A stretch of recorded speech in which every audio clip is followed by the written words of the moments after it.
안녕하세요, 선생님들. 한 주간도 평안하셨죠? 10월입니다.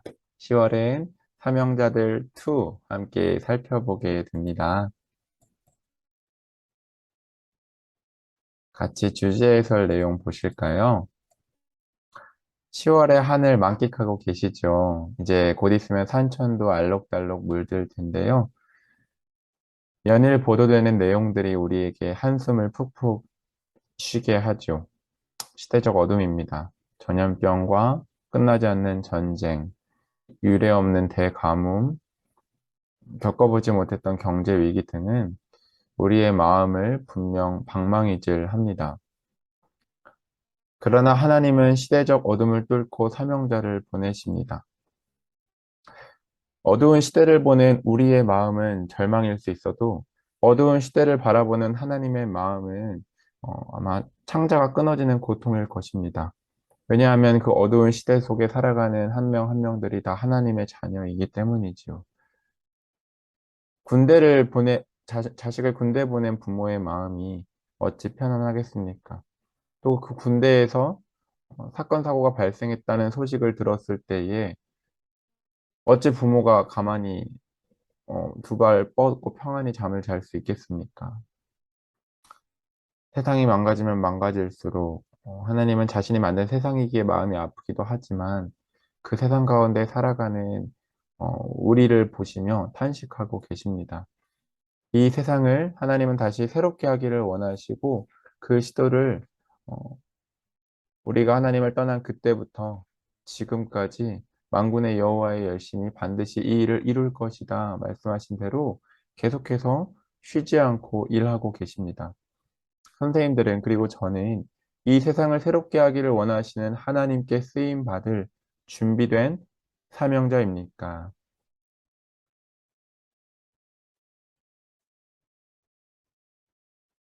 음, 하나님께서 북이스라엘 멸망하기 전에 누구 보내셨죠? 아모스와 호세아 보내셨고요. 남유다가 멸망하기 전에 요시야 왕도 세우시고 예레미야도 보내셨고요. 심지어 멸망한 이후에도 포기하지 않으시고 다니엘을 보내셨습니다. 아무리 시대가 어두워도 하나님은 계속해서 자신의 사명자를 보내며 하나님의 능력을, 하나님의 살아계심을 드러내셨죠. 그러나 문제는 그 북이스라엘, 남유다 모두 그 능력의 하나님과 불완전한 관계를 맺었다는 것입니다. 하나님이 문제가 아니라 문제는 우리에게 있는 것이죠.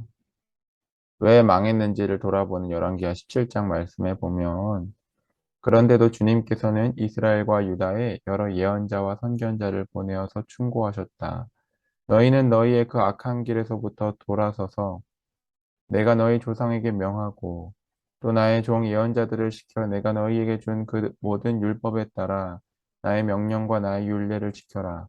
하나님의 명령과 하나님의 율례가 부당한 조약들이었습니까? 불공정 조약들이었습니까? 그걸 지키면 지킬수록 우리도 망가지고 이 세상도 망가지는 악한 조약이었습니까? 절대 그렇지 않았죠. 가난한 자를 위해서 밭 모퉁이를 남겨두라는 명령, 어, 부모를 공경하라는 명령, 하나님을 하나님과 우리 사이에 그 얼굴과 얼굴 사이에 그 어떤 신도 두지 말라는 우상 숭배하지 말라는 명령.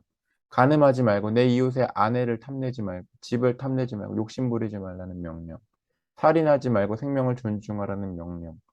거짓 증언하여서 남에게 피해를 끼치지 말고 진실되게 살아가라는 명령.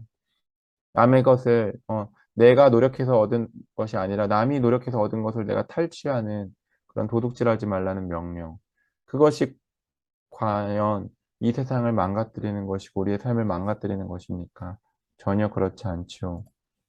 하나님은 그것을 우리에게 지키라고 했건만 그러나 그들은 끝내 듣지 아니하였고 주님이신 그들의 하나님께 신실하지 못하였던 그들의 조상들처럼 완고하였다. 그러나 강동윤은 끝내 듣지 아니하였고 주님이신 강동윤의 하나님께 신실하지 못하였던 그들의 조상들처럼 완고하였다. 혹시 우리의 삶은 하나님 보시기에 지금 신실함을 지키고 있습니까? 아니면 목이 곧았던 뻣뻣했던 그들의 조상들처럼 이스라엘 백성들처럼 그 비참한 전철을 우리도 밟고 있는 것은 아닙니까? 우리가 두려워해야 할 것은 시대적 어둠이 아닙니다. 요동치고 있는 격변하는 시대가 우리의 두려움의 대상이 아닙니다. 우리가 정말 두려워해야 할 것은 하나님과의 불온전한 관계입니다. 오늘 골로새서 1장이 성경 읽기 본문인데요. 1장에 보면 예수 그리스도로부터 만물이 창조되었다고 합니다. 그 말은 만물이 큰 겁니까? 예수님이 큰 겁니까? 예수님이 크신 분입니다. 만물이 아무리 요동쳐도 예수 그리스도가 더 크십니다. 근데 만물을 추구하며 만물을 좇으며 살아가면서도 만물보다 크신 근원 대신 만물의 근원 대신 예수 그리스도와의 관계가 틀어져 버린다면 그 삶은 비참한 삶이지요. 마귀가 예수님을 세 가지로 시험할 때 마지막 시험이 만국 영광을 보여주며 절하라 하지 않았습니까? 그러나 예수 그리스도는 만국 영광 위에 계신 그걸 다스리시는 분이십니다. 우리가 만국의 영광에 절하고 있습니까? 아니면 만물보다 크신 예수 그리스도께 절하고 있습니까? 우리가 만국의 영광을 소유하길 원합니까? 아니면 만국보다 더 크신 예수 그리스도를 소유하길 원합니까? 진정 만물보다 예수 그리스도가 더 크다는 것을 믿는 그 사람은 중심으로 믿는 우리는 마땅히 예수 그리스도를 경배하고 추구하고 예수 그리스도를 소유하길 갈망할 것입니다. 우리는 그분과의 관계가 어떠한지가 가장 중요하고 그분으로부터 멀어지는 것을 두려워해야 할 것입니다. 우리의 관심이 진정 하나님께 있기를 만물보다 크신 그분께 있기를 소망합니다. 전 세계가 홍역을 앓으며 마지막 때를 지나고 있는 지금 우리가 해야 될 일은 먼저 주님을 알게 된 은총을 누린 우리가 해야 될 일은 하나님을 향해 눈을 들어 바라보고 하나님만을 앙망하는 것입니다. 그렇게 하나님께 온 마음을 드리는 그 사람 분명 하나님이 이 땅을 새롭게 하신 데 쓰실 것입니다. 우리 소년부를 통해서 이 세상이 새로워지기를 소망합니다. 김상철 감독님의 중독이란 다큐멘터리 영화를 좀 보고 있는데요. 800만 명 정도가 우리나라의 중독자라고 합니다. 하지만 우리 모두는 대부분 중독되어 살아가고 있죠. 그것이 대상이 다 다를 뿐이지 중독은 곧 우리의 삶의 균형이 깨진 것이고 회복이 필요한 상태입니다. 800만 명이 되는 그 수많은 중독자들을 보면서 생각이 든 것은 도움이 필요한 사람들이 많구나. 그 사람들의 삶이 회복되기를 주님이 원하시는구나. 그 사람이 하나님과 샬롬을 누리고 그 사람이 처하고 있는 소속된 그 가정이 샬롬을 누리길 주님이 원하시는구나. 우리가 그들에게 샬롬을 전할 수 있다면 그들의 삶의 회복에 이르도록 그들의 삶의 진정한 주인이시고 그들의 공허함을 채울 수 있는 분이 하나님이심을 그들이 받아들이고 하나님께로 나아올 수 있게 도와준다면 그것도 이 세상이 새로워지는 것입니다. 주님은 만물을 새롭게 하기를 원하십니다. 주님께 온 마음을 드린 주님을 중심으로 사랑하는 주님과 바른 관계를 맺고 있는 사명자를 통해서 말이죠. 사명자들을 배워가는 지금 우리 자신의 삶을 돌아보며 나는 정말 준비된 사명자인지 아니면 여전히 내 코가 석자라며 하나님 없는 내 삶 꾸리기에 바쁜 것은 아닌지 아니면 이런 나 1인분짜리 삶을 넘어 정말 하나님의 시선에서 하나님의 수준으로 하나님의 가치인 영혼을 따라 사는 삶인지 다시 한번 점검하고 때가 악하니 세월을 아끼며 살아가는 우리 되기를 소망합니다. 주님께서 약속해 주신 이 소망의 말씀 같이 한번 읽겠습니다. 시작. 내가 주님의 살아계심을 두고 진리와 공평과 정의로 서약하면 세계 만민이 나 주를 찬양할 것이고 나도 그들에게 복을 베풀 것이다. 예레미야 4장 2절 말씀입니다. 남유다가 기울 그때에 주님은 한 사람에게 말씀하셨습니다. 정말로 그 하나님의 살아계심을 믿고 그 믿음 위에 내가 진리를 따라 살겠습니다.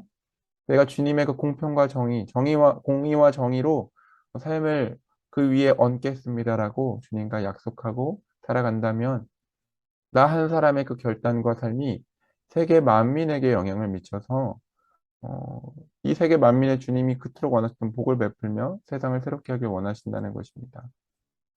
한 사람의 가치는 물적 양적주의를 지향하는 이 세상의 관점에서 봤을 때는 무가치하게 보일지라도 한 사람의 가치를 하나님 나라의 관점에서 봤을 때는 위대한 가치입니다. 주님은 한 사람 예수 그리스도를 통해 만물을 새롭게 하신 분이십니다.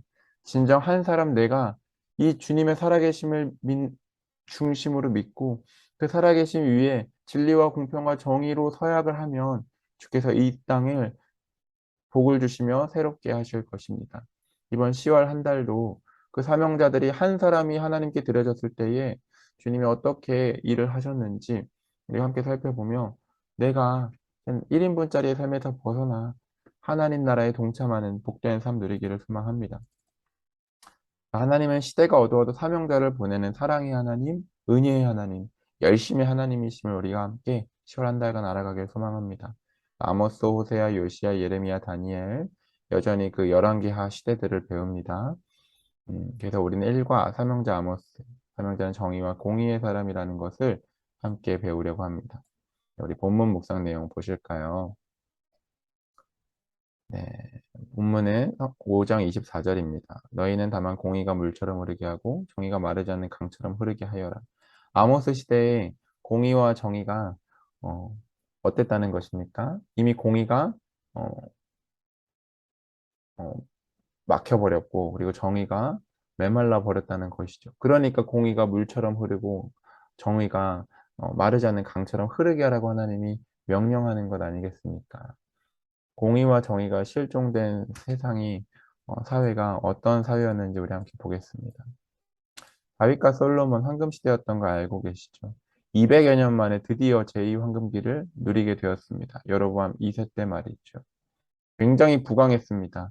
하지만 이 부강함은 결코 인간의 노력이 아닌 하나님의 어, 일하심이었습니다. 북이스라엘 위쪽에 있던 아람이 아스르의 그 외부 팽창으로 인해서 힘이 약해져 버렸습니다. 그러자 그 아람의 수도 다메섹까지도 북이스라엘을 점령해서 북진해서 영토 확장했고 당시 경제 성장의 최고의 수단은 전쟁이었죠. 전쟁 승리로 막대한 전리품을 얻어서 부를 축적했고 아시다시피 이스라엘은 중개무역을 하기에 지리적 이점을 갖고 있었습니다. 통행세를 받으며 수입을 증대시켰습니다. 그야말로 정치 경제의 황금기였습니다. 이러니 종교도 번성했는데요. 네. 수입이 너무 많아서 3일에 한 번 11조를 드려야 했습니다. 상번제도 꼬박꼬박 지켰고 재물도 2 플러스급으로 최고의 재물을 드렸죠. 겉으로 보기에는 어떠한 문제도 없는 평화와 번영의 시기였습니다. 이 모두가 좋다며 취해 있는 그때에 하나님이 아모스를 불러서 심판의 메시지를 전하게 하신 것입니다. 이 제2황금기 속에 살고 있는 북이스라엘 백성 중에 우리도 한 명이라고 생각해 볼게요. 이때 아모스 선지자. 근데 이는 북이스라엘 사람도 아닙니다. 남유다 사람입니다. 제사장 출신도 아닙니다. 드고아의 목자, 목장을 경영하는 사람이고 뽕나무 재배업자였습니다. 그 듣도 보도 못한 듣보잡이 타국에 와서 이 번영하고 평화를 누리고 있는 번성의 시기 속에 심판의 메시지를 전하니 우리가 그 북이스라엘의 백성이라 하더라도 아모스의 심판의 메시지가 들렸을까요? 들리지 않았을까요? 저는 들리지 않았을 것 같아요. 눈앞에 보이는 게 결과라고 생각하며 하나님이 우리에게 복을 주고 계신 거라고 하나님이 기뻐하는 삶이라고 생각하며 살았을 것 같아요. 반대로 아모스 입장에서는 어땠을까요? 굉장히 무거운 짐이었을 것입니다. 심판의 메시지를 평화와 번영의 시기에 전한다라는 것은 결코 쉬운 일이 아니죠. 거기다 타국에서 말이죠. 그래서 아모스라는 이름의 뜻은 짐을 지는 사람이라는 뜻입니다. 아모스의 사명의 짐이 얼마나 무거웠는지를 그 이름에서 알 수 있죠. 그들은 하나님이 주신 막대한 하나님이 분명히 복을 주셨습니다. 그러나 그 복이 그들에게 도리어 독이 되었습니다. 사랑하는 선생님들, 무엇이 내 삶의 진정한 복인지는 점검해 보아야 합니다. 풍요가 정말 복입니까? 풍요를 누리면서 우리는 겸손을 잃어버릴 수 있습니다. 쉽게 교만해지니까요. 풍요를 누리면서 우리는 감사를 잃어버릴 수가 있습니다. 감사는 하나님을 영화롭게 하는 우리 인간이 행할 수 있는 최고의 행위인데 말이죠. 정말 무엇이 나에게 복인가요? 가난이 나에게 독인가요? 가난하기에 주님을 붙잡고 의지하면서 오히려 주님과의 친밀한 관계를 누리는 복이 될 수 있습니다. 환경과 상황들 중에 어떤 것이 나에게 정말 복인지, 어떤 것이 나와 하나님과의 관계 속에서 내 영혼을 하나님께로 맞출 수 있는 복인지는 우리가 면밀히 살펴보아야 할 것입니다. 그래서 정말 지금 내가 주님의 복을 누리고 있는지, 내가 처한 환경을 내가 지금 주님이 복으로 주신 걸 도구로 바꾸고 있는 건 아닌지, 변질시키고 있는 건 아닌지 돌아보아야 할 것입니다. 이 부를 어떻게 했습니까? 가진 자들은 더 가졌고 가지지 못한 자들은 더 못 가졌습니다. 심지어는 이들이 취해버려서 그나마 들고 있었던 조그마한 것들도 다 빼앗아가 버렸습니다. 자기의 부를 위해서 말이죠. 가난한 자들은 법에 호소할 수밖에 없습니다. 유일한 보호장치입니다. 그런데 뇌물을 받고 구분 판결을 하였습니다. 가난한 자들을 억울하게 하였습니다. 지난번에 우리가 구제하는 신앙인 배울 때 하나님은 고아와 과부들의 하나님이라고 했었죠. 하나님은 가난한 자들의 하나님이십니다. 우리가 믿는 하나님은 그런 하나님이십니다. 왜 가난한 자들의 하나님이 되십니까? 정, 하나님은 창조하실 때에 모두가 하나님이 부여하신 몫을 누리게 하셨습니다. 각자의 자리를 주셨습니다. 그런데 가난한 자들은 무엇입니까? 그 자기가 누려야 될 자리를 다 온전히 누리고 있지 못하는 겁니다. 그럼 그가 누려야 될 그 몫이 어디에 있습니까? 가진 자들에게 빼앗겨 있는 것이죠. 주님은 이것을 다시 찾아주기를 원하십니다. 정의를 구현하기를 원하십니다. 모두가 각자의 자리에서 자기의 목 가운데 자족하며 주님께 감사하는 삶, 그게 주님께 영광이 되고 주님께 기쁨이 되는 삶입니다. 이것을 행하시는 분이 정의와 공의의 하나님이시고요. 그래서 북이스라엘은 그렇지만 어, 그렇게 모두가 누려야 될 것을 누리지 못하고 더불어와 다가치가 상실된 정의와 공의에 실종된 사회였습니다. 사랑하는 선생님들, 하나님의 통치는 정의와 공의입니다. 이 공의는 째덱하고 정의는 미슈파트여서 원어상이 다르고 조금씩 미묘한 차이가 있지만 성경은 대부분 정의와 공의를 묶어서 하나의 개념으로 말합니다. 공의는 관계적 개념으로서 바른 관계를 맺고 있는 것입니다. 하나님과의 바른 관계, 이웃과의 바른 관계를 맺는 것이 공의가 실현된 것이고요. 정의는 미슈파트 재판입니다. 재판적 개념입니다. 굽지 않은 올곧은 판결을 내리는 것이 정의이죠. 그러기에 가난해서 빼앗겨 있는 자들이 온전히 누릴 수 있게 해주는 것이 곧 정의입니다. 그래서 하나님과 이웃과 바른 관계를 맺고 가난한 자들을 도우며 더불어 사는 게 정의와 공의이죠. 우리가 믿는 하나님이 정의와 공의의 하나님이라는 것, 정의와 공의가 실현되는 것이 곧 하나님의 기쁨이라는 것이 우리의 삶에 반드시 새겨져야 할 것입니다. 그랬을 때 우리는 우리의 삶을 어떻게 바라볼까요? 내가 혹여나 내게 주어진 하나님이 정하신 자리와 몫보다 그 필요 이상으로 이웃의 것을 빼앗으며 누리고 있는 건 없는지 돌아보아야 할 것이고, 이미 빼앗겨서 소외되고 어두운 그늘에서 사망의 음침한 골짜기를 지나고 있는 이웃들은 없는지 돌아보아야 할 것입니다. 그러나 그 북이스라엘 백성들은 하나님과 거래했습니다. 주님 2 플러스 제물 드렸잖아요. 상번제 드렸잖아요. 11조 드렸잖아요. 평안을 주세요. 나의 죄책감을 다 씻어주세요. 하나님과 거래했지 하나님을 사랑하지 않았습니다. 하나님이 그 제물을 원하셨습니까? 네, 그 아모스서에도 나옵니다. 이웃과의 관계는 이기주의로 파괴됐고 가난한 자들에게는 학대와 착취를 행했습니다. 사회적인 악이 만연했습니다. 사랑하는 선생님들, 호세아서도 그렇고 아모스서도 그렇지만 하나님과의 관계에서 깨져버리면은 사회적인 악이 만연해 버립니다. 이거는 어, 유기적인 관계입니다. 하나님과의 관계가 투명하면요, 사회적으로 건강하고 정의와 공의가 실현된 사회를 살아가게 됩니다. 하나님께서는 자기의 이름을 걸고 심판을 맹세하기까지 하셨죠. 그러면서도 그들이 하나님을 찾으면 악을 버리고 선을 찾고 구하며 살 것이라고 말씀하셨습니다.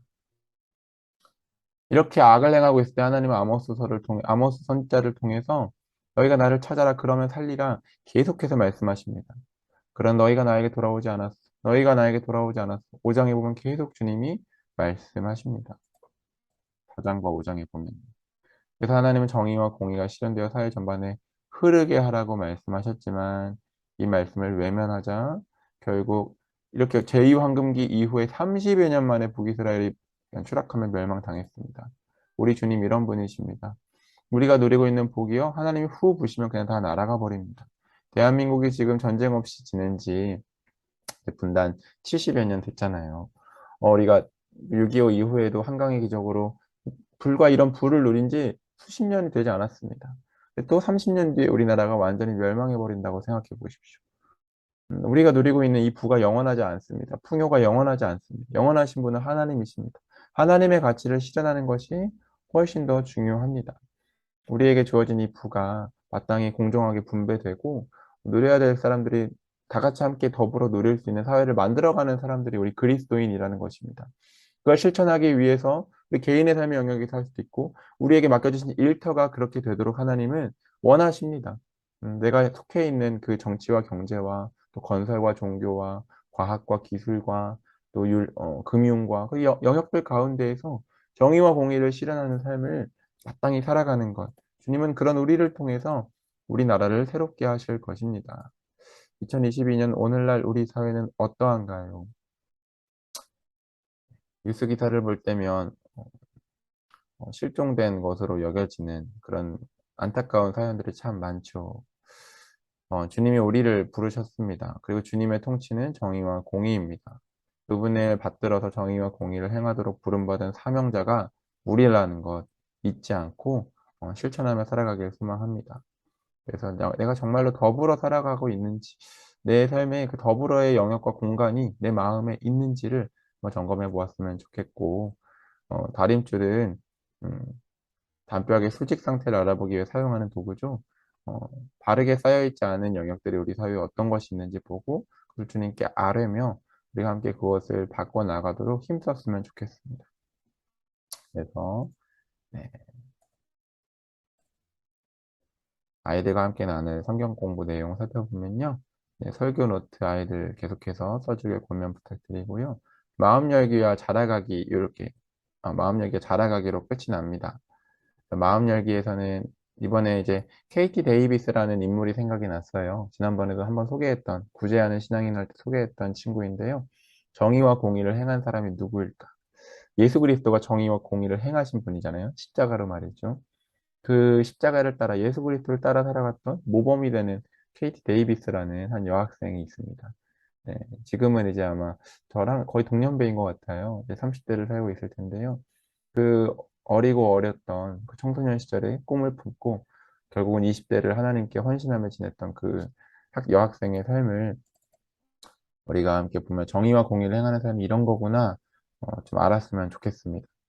그래서 이 자기소개와 고백을 보면서 어떤 사람일까 보고 이제 사진은 제가 그 카톡방에도 올려드릴게요. 그래서 아이들에게도 한번 이런 사람이구나 하고 이제 그 사람이 쓴 책 엄마라고 불러도 돼요라는 책에서 여는 글 부분이 참 우리의 삶을 많이 돌아보게 합니다. 그래서 그것을 한번 읽고 어떤 생각이 들었는지 아이들과 나눠봤으면 좋겠는데요. 글 내용이 분량이 있기 때문에 아마 성경 공부 시간 내내 읽으면은 다 읽고 성경 공부 마칠 것 같습니다. 읽으면서 뭐 아이들 보고 와닿는 거, 공감되는 거, 아니면 좀 의문이 되는 거, 나 생각이 다른 거 있으면 밑줄을 좀 치면서 읽으라고 하면서 돌아가면서 읽어도 좋을 것 같고요. 아니면 뭐 눈으로 읽는 시간을 줘도 좋을 것 같은데요. 선생님들이 요 내용을 갖고 요리해서 아이들과 나눠주시면 좋을 것 같습니다. 주님은 정의와 공의의 하나님이시고 우리를 정의와 공의의 삶으로 부르셨습니다. 저는 부끄럽게도 최근에 주님이 저에게 주신 마음은 동현아 내가 너의 운전을 싫어해라고 하시더라고요. 제가 조금 더 빨리 가기 위해서 조금 더 효율적으로 내 삶을 꾸리고 싶다라는 그 잘못된 욕심 때문에 운전을 계속해서 음, 이렇게 정해진 질서를 따르지 않고 어, 하는 부분들이 있습니다. 주님이 최근에 그거를 건드리시더라고요. 그리고 어제는 또 위반 딱지를 주님이 주시면서 굉장히 부끄럽은 일을 당했었는데 너무 감사했어요. 정도를 걷지 않을 때 주님이 이렇게 바로 말씀해 주셔서 너무 감사했고 주님이 싫어하시는 부분들을 내 삶에서 드러내고 좀 주님이 거하시는 온전이 되었으면 좋겠다. 회개하고 지금 주님 앞에 기도하고 실천하려고 하고 있는데요. 사랑하는 선생님들에게서도 우리는 정의와 공의로 부름받은 삶이라는 걸 잊지 않고 내 삶에서 주님의 다림줄을 내렸을 때에 옳지 못한 부분들, 주님이 싫어하시는 부분들이 있는지 주님 말씀하실 때 겸허히 받아들이고 그것을 북이스라엘 백성처럼 외면하는 것이 아니라 진정으로 회개하여 예수 그리스도, 그 정의와 공의의 통치자이신 예수 그리스도를 따라 우리도 그분의 작은 예수로서, 작은 제자로서 살아갔으면 좋겠습니다.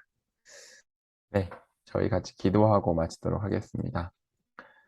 하나님, 우리가 하나님을 닮아 정의와 공의를 행하는 사명자 되어 하나님과 사람과 바른 관계를 맺고 가난한 사람들과 더불어 살아갈 수 있도록 도와주세요.